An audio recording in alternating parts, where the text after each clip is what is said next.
Vamos tratar agora da unidade 3. Nesta unidade, nós estamos abordando sobre o salário do pastor. Será que o pastor tem salário? Ou, na verdade, ele tem um sustento ministerial? Bem, se eu falasse ao meu pai é pastor, né? Se eu falasse com ele, ô pai, qual é o seu salário? Eu acho que ele ficaria ofendido. Mas ele hoje está com 82 anos, é de uma geração que via isso como uma dificuldade. Se a gente observar na Bíblia, né, desde a época do Antigo Testamento, nós tínhamos ali os sacerdotes, que recebiam o que tinha de melhor na terra. Né? Então, eles recebiam as melhores refeições que poderiam ter, porque todo animal que era levado a sacrifício ele era puro. Né? Então, era dessa alimentação que ele sobrevivia. Ele tinha assim, uma restrição, que ele não poderia ter propriedades, ele teria que viver em função daquela sociedade, né? Mas ele era sustentado com dignidade. Se olharmos no Novo Testamento, nós temos os missionários, que aí já inaugura uma nova fase, porque já existia a igreja, né?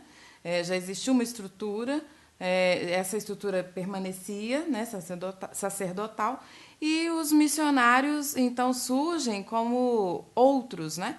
E aí os novos convertidos, os cristãos, começam a experimentar essa nova forma de tratar o missionário. Então ele tinha, quando vai buscar, né, ele já tinha outra profissão, ele já tinha uma situação financeira, e a partir dali ele vai tentar organizar a sua vida, né, tendo em vista o chamado dele.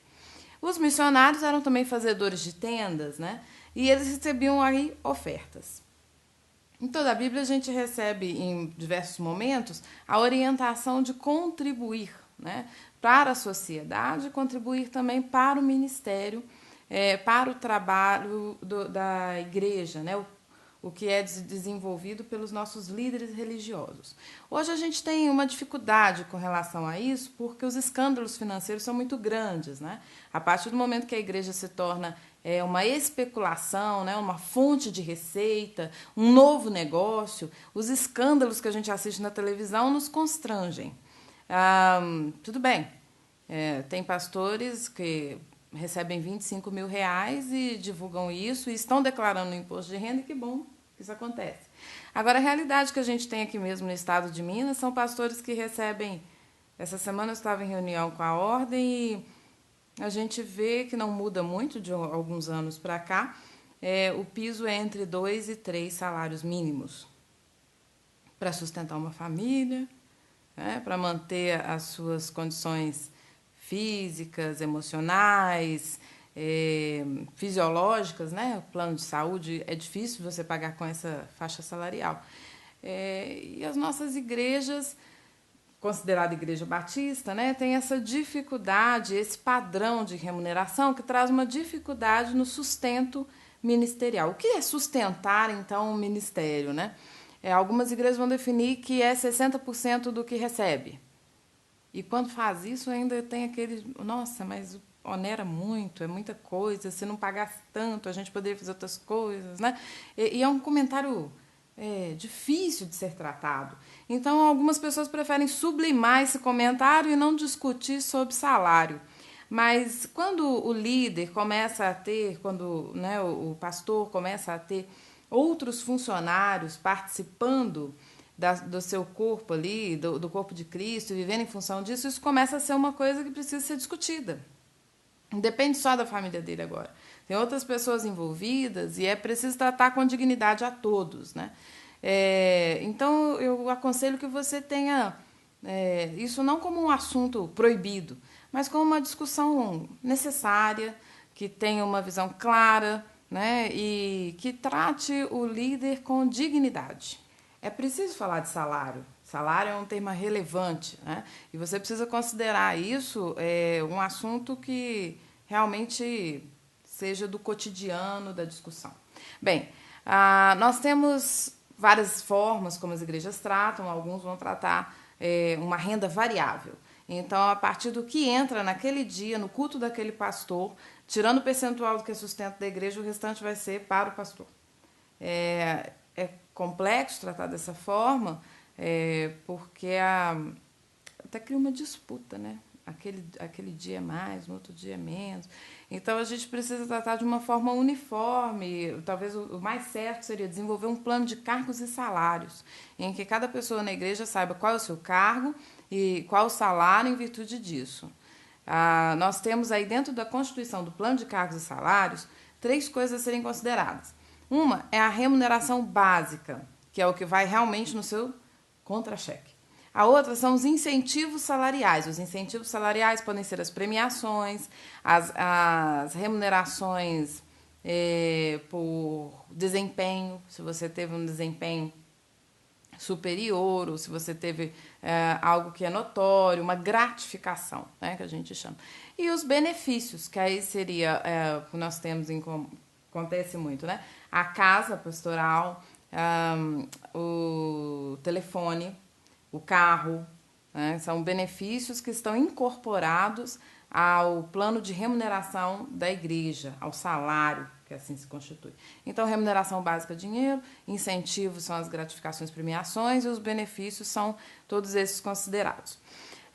O que a gente tem que pensar bem ao tratar isso na igreja? Nós precisamos honrar o trabalhador.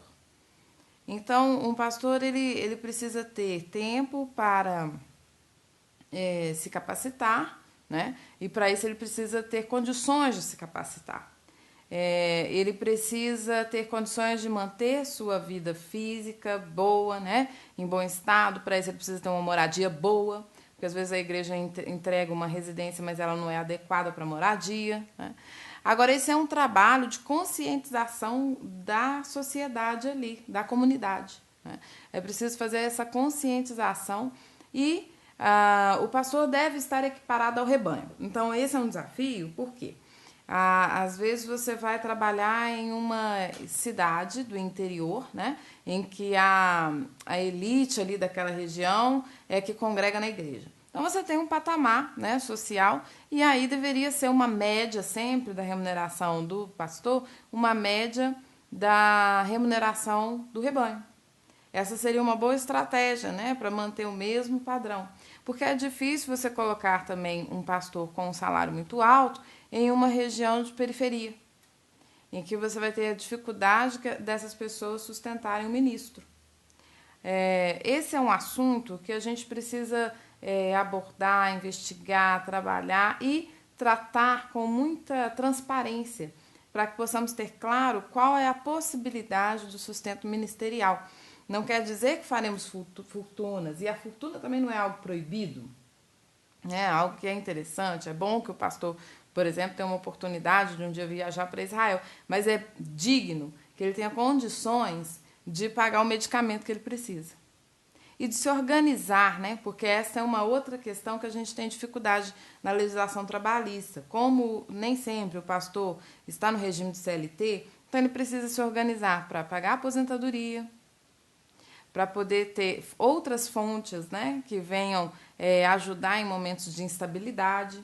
Por isso, os pastores que se organizam, né, eles buscam ter imóveis para aluguel, pagar a previdência, para que ele tenha um futuro digno, que é uma realidade no Brasil. Todas as pessoas no Brasil passarão por essa realidade na aposentadoria. E o pastor precisa se organizar, certo? Deus vai prover, né? Você não precisa ficar afobado em relação a isso, mas você precisa se planejar para ter uma vida que seja digna, né, de um obreiro de Deus. Então, a questão do salário, sustento ministerial, espero que você, dentro do material que está sendo estudado e as atividades serão desenvolvidas, consiga observar a relevância de ter a perspectiva dos 3 prismas, que é remuneração básica, incentivos salariais e benefícios, né? E verificar como isso acontece no meio eclesiástico.